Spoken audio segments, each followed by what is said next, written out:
नमस्कार दोस्तों, कथाश्रेणी चैनल में आपका फिर एक बार बहुत बहुत स्वागत है। आज आपके सामने मैं एक नई कहानी लेकर फिर प्रस्तुत हुई हूँ, जिसका शीर्षक है अंतरात्मा की आवाज। बहुत पहले किसी गांव के किनारे एक मंदिर था। मंदिर में साधु रहता था। इसी गांव में एक कबाड़ी चोर भी रहता था। चोर जवानी के उभार पर था और साधु जवानी के उतार पर। चोर खाते पीते बाप का बेटा था। चोर हो गया तो जिंदगी भी चोर की ही घसीटनी पड़ रही थी। बाप ने उसकी शादी नहीं की। चोर अपने ही गांव में हाथ मारता था।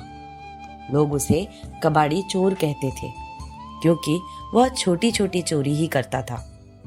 उसके चोरी करने से लोगों को दुख अधिक होता था, हानि कम। चोर को लाभ कुछ नहीं, परेशानी दुनिया भर की। चोर ने सोचा, मंदिर के चढ़ावे से साधु की थैली भरी पड़ी है, क्या करना है उसे उस थैली का। वह संपत्ति भी उसकी मुफ्त की ही है, खून पसीने के तो नहीं। अब उसने साधु की कुटिया पर आना जाना शुरू कर दिया। बगुला भगत की श्रद्धा भक्ति से साधु महाराज तो गदगद हो उठे। चोर मुंह में राम, बगल में छुरी लेकर दिन भर साधु महाराज की सेवा करता। वैसे साधु भी जानता था कि यह चोर खड़क सिंह तो है नहीं, कबाड़ी चोर है। दिन में इसे हाथ नहीं डालना है, रात में मुझे इसको घास नहीं डालनी है, इसलिए मेरी थैली का बाल बांका होने से रहा। थैली के आकार को देखकर कबाड़ी चोर की तबीयत हरी होती रहती। उस दिन चोर रात होने पर कुटिया से उठाए नहीं उठा। ना उठने का मतलब था उठाकर ही उठना। दाव में कबाड़ी चोर और बचाव में साधु महाराज रात भर करवट पर करवट बदलते रहे।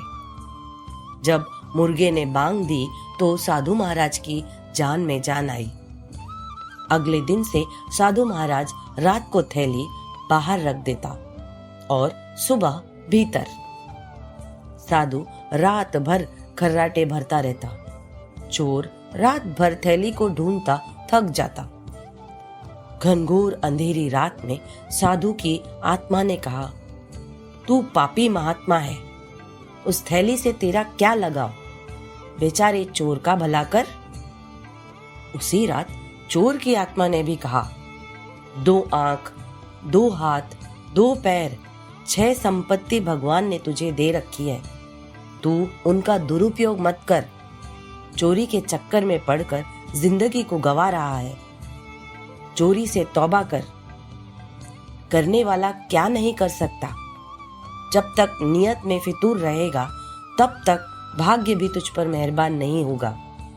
एक लंबी जिंदगी इस थैली के सहारे कितने दिन कटेगी, और लेने के देने पड़ गए तो।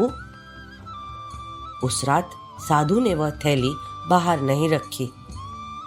सुबह साधु महाराज ने देखा, थैली तो वहीं पर है, पर आज कबाड़ी चोर नहीं था। कबाड़ी चोर होता भी कैसे? उसकी अंतरात्मा जो जाग गई थी। दोस्तों, जरूर बताइए आपको ये लघु कहानी कैसी लगी। चैनल को सब्सक्राइब करिए, लाइक करिए, शेयर करिए और कमेंट करके हमें जरूर बताइए। अपना ख्याल रखिए। धन्यवाद।